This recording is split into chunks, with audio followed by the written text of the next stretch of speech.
Good news भी हो गया, अभी 4 बच्चे तो हैं हमारे। ये चीज प्राइवेट ही रहने दे आप। अरे लंका, ये बातें छुपाई नहीं जाती, नजर लग जाती है। बात तो सही है। प्राइवेट रखने वाली बात थोड़ी है ये। चल झूठ। बता दे सबको, समझ रहे हो? लप्पू गे है। इसको नागरिकता दिला पाओगे, ये 20 बच्चे पैदा करवा लो, ड्रामा कर लो, कुछ भी कर लो, इसको हम भारत की सर जमीन पे किसी भी कीमत पे और सूरत पे रहने नहीं देंगे। ये जो नासूर यहाँ पर रह जाएगी, ये जो नासूर है, मैं इसको नासूर ही कहूंगा। तलाक हो गया था, इतने कॉन्फिडेंस से कहता है कि भाई तलाक हो गया था। अबे तलाक हो गया था, तू क्या कर रहा था वहां? तूने सुना है? या तो तू इस बात का एफिडेविट देगी मैंने सुना है, चलो हम मान लेंगे। हम तो कहते हैदर भी 10 बार कह चुका है कि हैदर ने इसको कभी तलाक दिया ही नहीं, कभी तलाक नहीं दिया। तो हो गई सीमा हैदर पर कार्रवाई।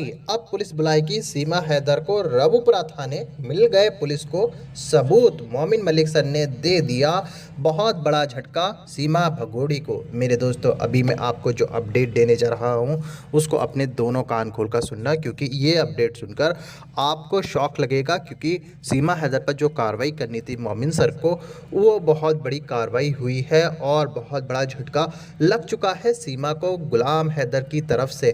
जी हाँ मेरे दोस्तों, जैसे कि आप सबको ये बात अच्छे से पता ही है, गुलाम हैदर इंडिया भारत आ रहा है और उसको वीज़ा मिलना अब रह गया है, क्योंकि उसकी सारी प्रोसेसिंग जो वीज़े की थी वो अब पूरी हो चुकी है। और सीमा हैदर पर जो कार्रवाई होनी है मोमिन सर की तरफ से, वो अब होने जा रही है, क्योंकि कोर्ट में अब चार्जशीट आएगी इस भगोड़ी की, क्योंकि इस भगोड़ी के सारे सबूत उसी चार्जशीट में आएंगे कोर्ट के अंदर। मगर दोस्तों, अभी मैं आपको जो वीडियो दिखाऊंगा उस वीडियो में आपको इस भगोड़ी की बैंड बजते हुए देखने को मिलेगी और इसका राज जानने को मिलेगा और सारे सबूत देखने को मिलेंगे। मगर दोस्तों, ये वीडियो दिखाने से पहले मेरी आपसे गुजारिश है, आज का मेरा ये वीडियो पूरा एंड तक जरूर देखना। और अगर आप मेरे चैनल पर नहीं आए हो, चैनल को जरूर सब्सक्राइब करना, साथ में इस वीडियो को ज़्यादा लोगों में शेयर जरूर करना। चलिए दोस्तों, पहले आप ये वीडियो देखिए, फिर आकर मैं आपसे बात करता हूँ। असल में ये कुछ चंद लोग हैं ऐसे जो है मेरे नोटिस में है वो सारे, और मैं बहन जी थोड़ा सा मैं उनको वॉच कर रहा हूँ काफी दिन से। कुछ चूजे भी हैं, कुछ जो ना और किस्म के चूजों के साथ कुछ और लोग भी लगे हुए हैं, लेकिन मेरी अंतरात्मा जो है वो ये मानती है कि ये तो गलती कर रहे हैं। अगर मेरी कलम उन पर चल गई ना बहन जी, तो वो उनके लिए बहुत बड़ी मार हो जाएगी, उनके बच्चों के लिए बहुत बड़ी मार हो जाएगी। और मैं नहीं चाहता, क्योंकि ये केस हम सोल्व भी कर चुके हैं ज्यादातर। कोई कुछ कहता रहे हम असाइलम दिला देंगे, हम ये कर देंगे, अरे छोड़। तुम जोर लगा लेना, ना तुम असाइलम दिला पाओगे, ना तुम यहाँ पर इसको नागरिकता दिला पाओगे। ये 20 बच्चे पैदा करवा लो, ड्रामा कर लो, कुछ भी कर लो, इसको हम भारत की सर जमीन पे किसी भी कीमत पे और सूरत पे रहने नहीं देंगे, नहीं देंगे, नहीं देंगे। रही बात गुलाम के बच्चों की, तो गुलाम के बच्चे तो बहुत ही जल्दी भारत से रिपोर्ट होंगे और उसको मिलेंगे, ये मैं आपको कह रहा हूँ। बिल्कुल नजदीक समय आ गया है और कुछ ऑर्डर, हाँ बिल्कुल, हाँ। लेकिन ये जो नासूर यहाँ पर रह जाएगी, ये जो नासूर है, मैं इसको नासूर ही कहूंगा, जो भारत की जमीन पर जो ये सड़ा गला जो एक नासूर का एक जो ना ये यहाँ रह जाएगा, इसको तो हम भारत की नागरिकता किसी रूप में नहीं लेने देंगे, ना असाइलम होने देंगे इसको कराएंगे जेल, और जेल के बाद ये भुगतने के बाद ये जो है डिपोर्ट होगी। हम जो है इसमें बहन जी कुछ कदम हम आगे भी बढ़ चुके हैं। हम इसमें हाईकोर्ट का रुख इसकी तरफ कर रहे हैं कि इसमें जल्दी से जल्दी जो है वो चार्जशीट पेश हो और इसके अंदर जो चार्जशीट आए उस पर ट्रायल चले, ताकि इसको जल्दी से जल्दी जेल कराया जाए। कुछ कैंसिलेशन ऑफ बेल की तरफ भी हमारे कदम बढ़े हैं, जो कि बीच में हमने किन्हीं कारणों से वो रोक लिए थे, लेकिन कुछ कदम हमने दोबारा उसकी तरफ किए हैं। और प्योरिटी अब हम जो दे रहे हैं वो हमारा जोर इस बात पर है कि गुलाम हैदर को किसी तरह वीजा मिले और वो भारत में आए।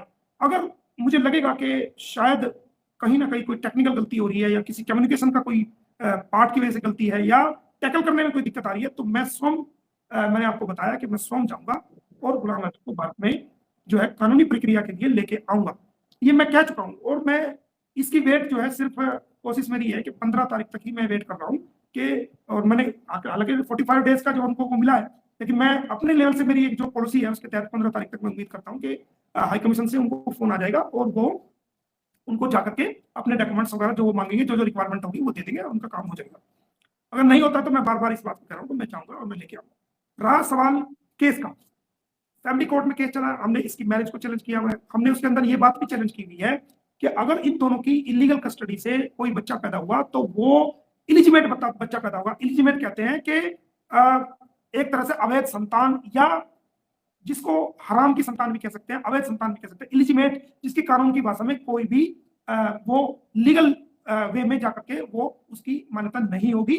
और वो इलीगल बच्चा समझा जाएगा और वो इलीगल कंपनी से पैदा होगा, क्योंकि गुलाम हैदर जो है वो आज भी मुंह बोले भैया का जीजा है और मुंह बोले भैया की बहन का वो असली पति वही है। आज भी उसका तलाक नहीं हुआ। हमने दुनिया में पहला ऐसा भाई देखा है जो पहला मुंह बोला भैया, शायद सगा भाई होता तो शायद ये ना करने देता, क्योंकि सगे भाई को तो अपनी बहन से प्यार होता है, लेकिन पहला हमने मुंह बोला भैया ऐसा देखा है कि अगर अपनी उसकी बहन के पति की डेथ हो जाए तो कहीं उसकी शादी दूसरी कर दे तो वो काबिले तारीफ है, समाज को उसकी काबिले तारीफ कर दी जाए, लेकिन उसको जिंदा रहते हुए, उसके पति को जिंदा रहते हुए उसको जिंदा जी ही अपनी बहन को नाजायज कंपनी में सौंप दिया, उसको नाजायज रिलेशन में दे दिया। लेकिन तुम्हारा इसके साथ नाजायज संबंध है। जब तक किसी स्त्री की जब वो फेरे ले लेती है या वो निकाह पढ़ लेती है, जब तक उससे तलाक नहीं हो जाती, तो तब तक वो जब 20 शादियां कर ले, 20 लोगों से अलग अलग फेरे कर ले, 20 लोगों के बच्चे पैदा कर ले, तो वो नाजायज संबंध ही कहलाएंगे in the eye of the Indian law. और दुनिया के किसी भी कानून में, चाहे वो हिंदू धर्म है चाहे मुस्लिम धर्म है, सेकंड मैरिज करने के लिए तो पहले पति से तलाक तो होना चाहिए। वो तलाक को है नहीं, उसको कहते हैं जी तलाक तो पहले हो गया था, क्यों तलाक हो गया था, ये क्या करने गया था वहां,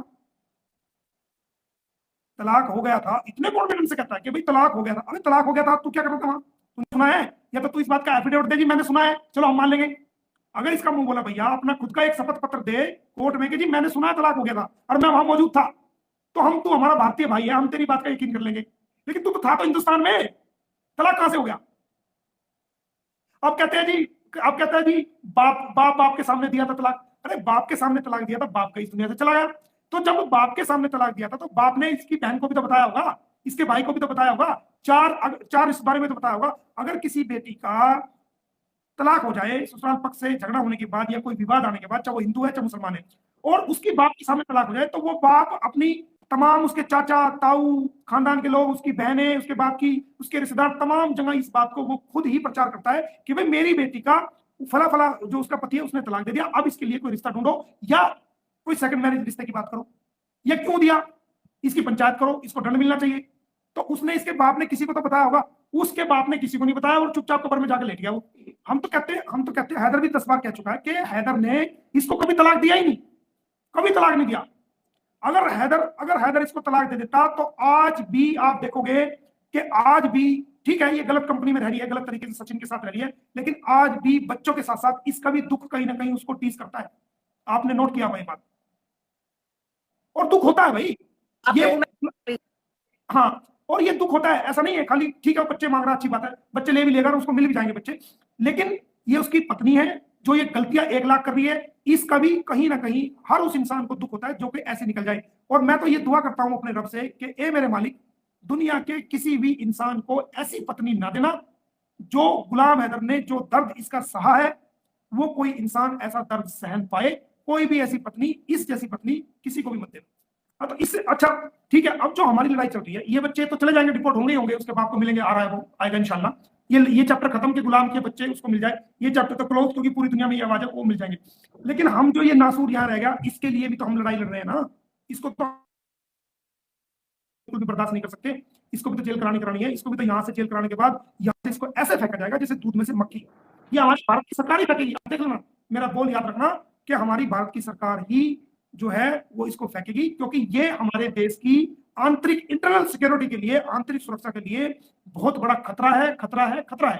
और ये देश में भाईचारे के लिए भी बहुत बड़ा खतरा है। हमारे देश की सारी जो सूचनाएं हैं वो ये बिल्कुल भी कहीं से कलेक्ट, क्योंकि इतने लोग फॉलोवर्स इसने बना लिए हैं, ये किसी व्यक्ति से भी कांटेक्ट करके कहीं की भी जानकारी हासिल कर सकती है और ये हमारे देश को बहुत बड़ा नुकसान पहुंचा सकती है। इसको यहाँ से जेल कराना और इसको जहां ये पैदा हुई है, जिस फैक्ट्री की प्रोडक्शन है, उसी फैक्ट्री में दे के मारेंगे इसको, जा भाई तू यहाँ से जा, यहाँ से डिपोर्ट करेंगे। दे के मारने का मतलब है कि उसको यहाँ से लीगली डिपोर्ट करेंगे, सजा होने के बाद ले भाई तू जा। अब वो उसको जेल करे, उसको खुले में छोड़े, वो उनका राइट है, जैसा वो ठीक बंदे करें। हमारे बात में जो क्राइम किया था उसकी इसको सजा मिलेगी।